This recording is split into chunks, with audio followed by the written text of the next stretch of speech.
There is a silent world pulsating at the edges of our reality, hidden among the ruins of forgotten hospitals. Places of suffering and hope, now realms of dust and oblivion, where the shadows of the past stretch ominously.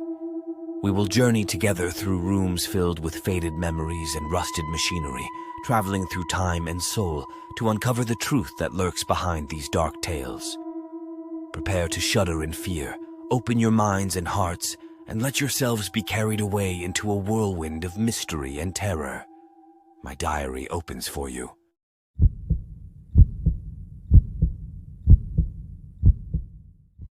Dylan opened his eyes, dazed and confused.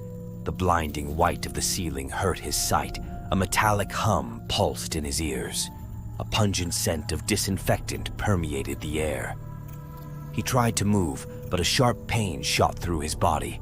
He was immobile, restrained in a hospital bed. A tangle of tubes and wires connected to his body, IV drips silently dripping. Fragments of memory surfaced in his mind. The deserted highway, rain beating against the windshield, a sudden skid, darkness. A nurse approached his bed, a reassuring smile on her lips. "You've finally woken up, Dylan. You've been in a coma for 2 weeks." Dylan tried to speak, but his voice was a hoarse whisper. "What happened?" "You had a car accident. You were lucky to survive." Dylan tried to remember, but his memory was foggy. Confused images of a tight curve, a truck appearing out of nowhere, the terror in his passenger's eyes. "Where? Who was with me?" he asked, his voice trembling. The nurse lowered her gaze. "There was no one else with you in the car, Dylan. You were traveling alone." A sense of emptiness and terror gripped Dylan. Alone? Impossible. He remembered a presence, a voice. The following days were a succession of nightmares and confused memories. Dylan struggled to reconstruct his memory, tormented by a sense of guilt and anguish. The hospital he was in was a gloomy and quiet place, a labyrinth of dark corridors and sterile rooms. Patients, mostly elderly and terminally ill, wandered like silent shadows, and the medical staff was detached and cold. A growing unease haunted Dylan. There was something strange about that hospital, an air of secrecy and mystery that weighed on him. One day, while exploring an abandoned basement floor, Dylan found a hidden door.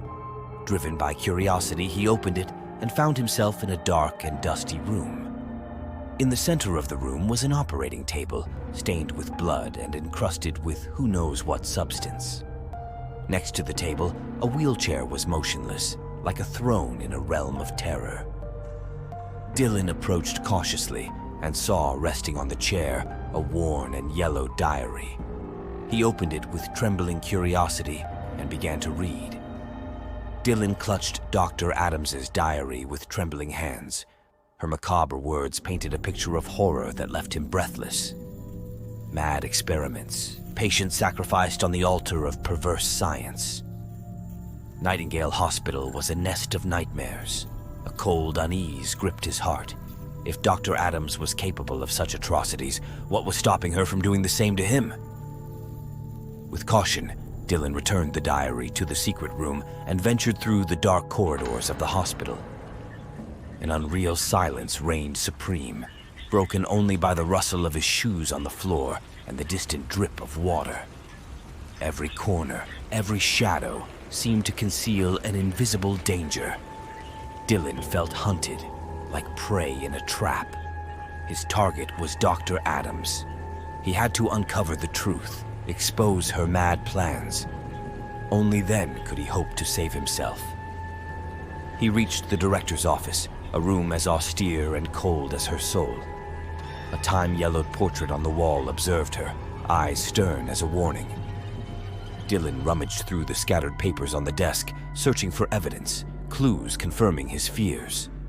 In a hidden folder, he found horrifying photographs, deformed patients with looks of terror connected to infernal machinery. A convulsive shiver ran through him. Dr. Adams was truly a monster. A sudden noise startled him. He turned abruptly and saw Dr. Adams in the doorway, her face a mask of fury. "What are you doing in my office?" she hissed, her voice icy. Dylan clutched the papers in his hand, summoning the courage needed to confront the madness. "I know what you've done," he said with a trembling voice. "I know about your experiments, your patience. You won't get away with it." Dr. Adams chuckled, a sound that made Dylan's hair stand on end. "You know nothing, boy, and now that you've uncovered my secrets, you'll have to join them." A flash of terror crossed Dylan's eyes. He was trapped, alone against a woman possessed by madness. Dr. Adams advanced towards Dylan, the scalpel she wielded like a threatening dagger. He stepped back, searching for an escape route, but the room was a dead end. "There's no escape for you, Dylan," Dr. Adams said ruthlessly. "You've meddled in my work and now you'll face the consequences." Dylan clenched his fists, anger mixing with terror. He wouldn't give up without a fight. "You'll never have me!" he shouted with all his strength. He lunged at Dr. Adams, attempting to disarm her. A furious struggle erupted in the room, a whirlwind of screams and blows. Dylan was more agile, but Dr. Adams was stronger. She pushed him to the ground, the scalpel inches from his face. "It's over, Dylan," she said with a cruel smile. "Now you'll join my experiments, and your soul will be mine forever." Dylan closed his eyes, resigned to his fate. But in that moment, a dazzling idea flashed through his mind. With a last burst of strength, he grabbed the lamp on the table and hurled it at Dr. Adams. The lamp struck her head, making her stagger backward. The scalpel flew out of her hand and clattered to the floor. Dylan seized the opportunity. He pounced on Dr. Adams and disarmed her, tearing the scalpel from her hand. The woman was dazed, blood streaming from a wound on her forehead. "I won't hurt you," Dylan said firmly, "but this nightmare ends here." With the scalpel in hand, Dylan headed for the door. A moment of hesitation, a final glance at Dr. Adams glaring at him with impotent hatred. Then he turned and fled, toward freedom. Dylan ran through the dark hospital corridors, his heart pounding in his chest. He didn't look back, fearing that Dr. Adams might be chasing him. The only way out was the main door, now just a few meters away. Dylan swung open the door and threw himself outside into the cold and silent night. He was free. The frigid air burned his lungs, but it was the air of freedom. He distanced himself from Nightingale Hospital, leaving behind that nightmare of terror. He knew he would never return to that accursed place. In the following days, Dylan reported Dr. Adams to the authorities. The police searched the hospital, finding irrefutable evidence of her mad experiments. Dr. Adams was arrested and imprisoned, sentenced to serve an exemplary punishment. Dylan never forgot the horror he experienced at Nightingale Sanatorium. Psychological trauma haunted him, but his resilience allowed him to move forward. He moved to a new city, where he started a new life. He never wanted to speak publicly about what he had lived through, but the memory of that nightmare stayed with him forever.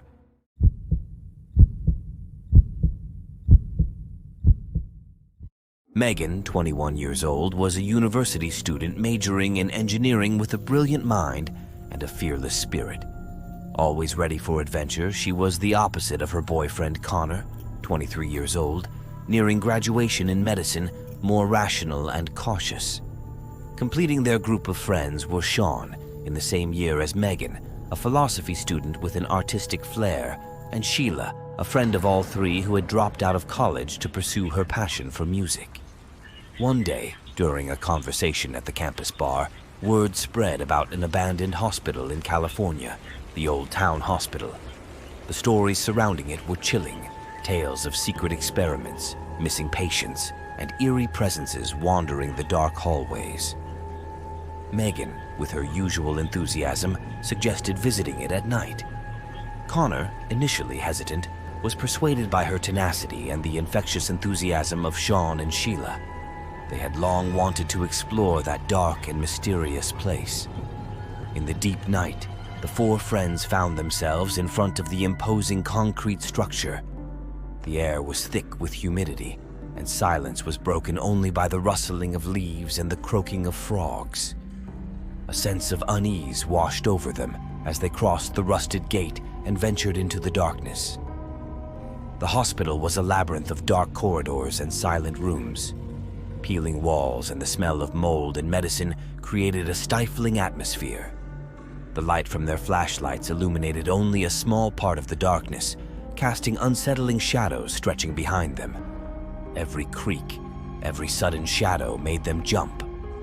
Sean, with his artistic flair, was inspired by the macabre atmosphere, jotting down his impressions in a notebook. Sheila, on the other hand, was the most sensitive in the group and felt uneasy in that environment. Continuing their exploration, the group stumbled upon an abandoned laboratory. Broken glass vials, rusty scalpels, and yellowed paper with indecipherable notes were scattered on the floor.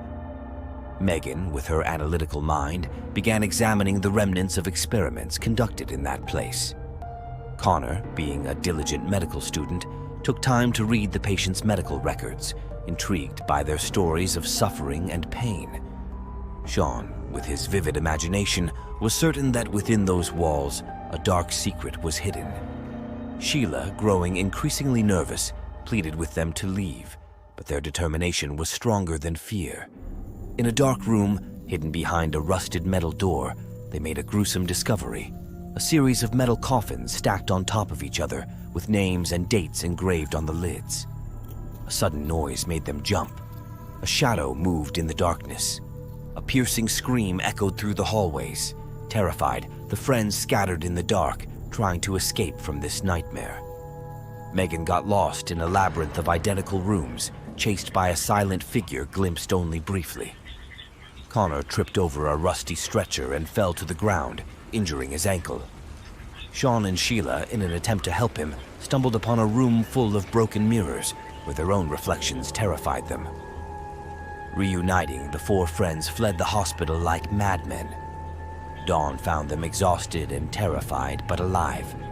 They swore never to set foot in that accursed place again. In the following weeks, the friends continued to grapple with the terror they had experienced. Megan, usually rational, was plagued by recurring nightmares. Connor, as a future doctor, tried to rationalize what had happened, but couldn't shake the lingering sense of unease. Sean, with his artistic sensibility, was obsessed with the desire to paint the horror he had witnessed, but couldn't find the words to describe it. Sheila, the most fragile of the group, sank into a deep depression, unable to overcome the trauma.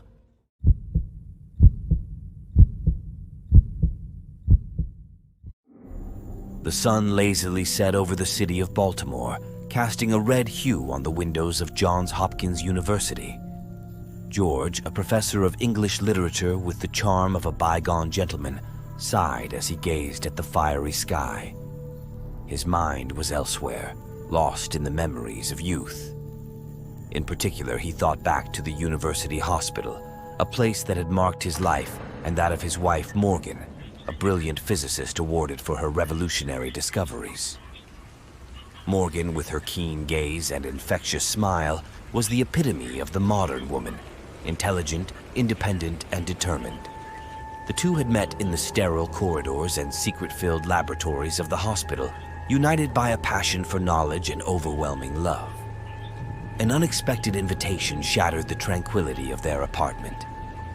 The university organized a visit to the old hospital, now abandoned for years, to celebrate the 50 years since its foundation.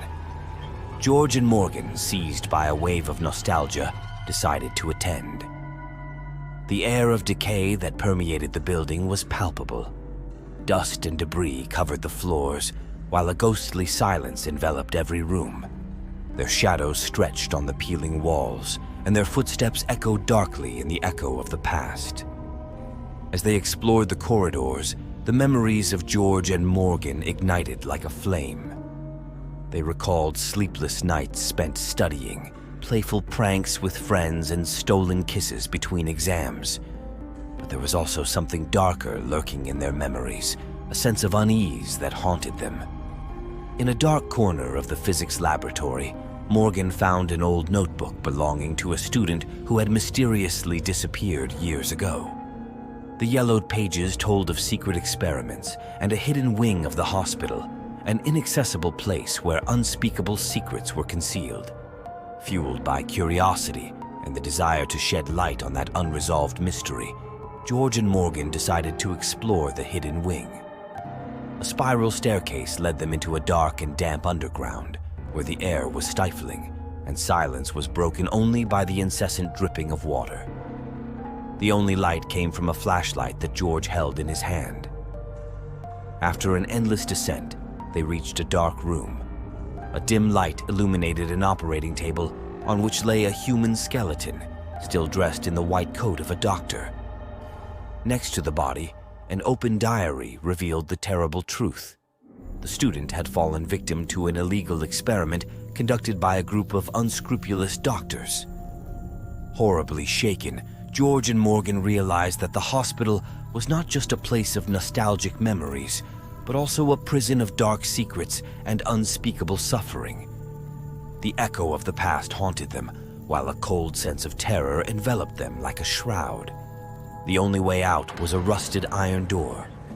With one final effort, George pushed it open, revealing a corridor leading outside. The blinding sunlight welcomed them like a saving embrace. From the following day onwards, driven by a sense of duty and the desire to bring peace to the tormented soul of the student, George and Morgan decided to investigate thoroughly. They immersed themselves in an obsessive search, reconstructing the life of the young man and the circumstances of his death. After months of research, they finally arrived at the truth.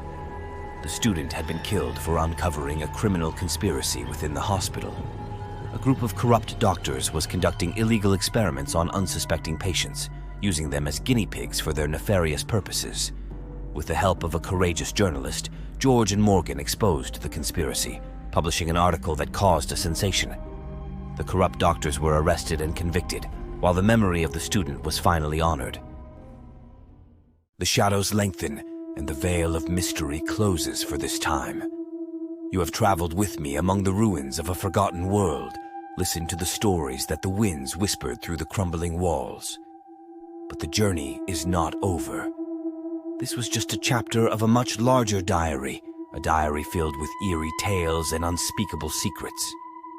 If you have the courage to continue exploring this dark world, if the thrill of the unknown attracts you like a moth to the flame, then subscribe to the channel and hit the notification bell.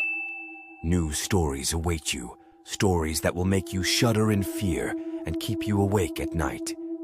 Open your minds and hearts to mystery and terror. Have sweet nightmares.